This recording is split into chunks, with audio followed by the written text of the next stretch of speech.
Тое, што вы бачыце ў гэтым муры, гэта не проста жалеза. Гэта адзін з сімваляў адраджэння Варшавы.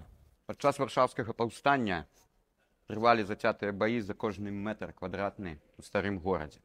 Паўстанцы заселі ў катэдры святога Яна, і немцы не маглі іх адсюль выбіць. Канцоў яны выкарысталі дыстанцыйна кіраваную міну «Галіаф», якая прабіла кавалак муру, уехала ў гэты сабор, але засыпаная цэглай і руінамі проста не выбухла.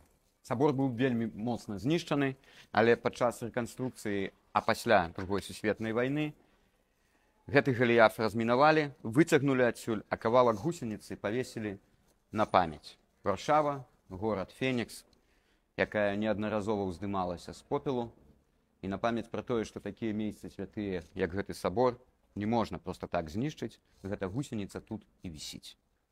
А калі хочаце даведвацца больш цікавых фактаў пра Польшу, Варшаву і падарожжы, падпісвайцеся на мой блог і стаўце падабайкі.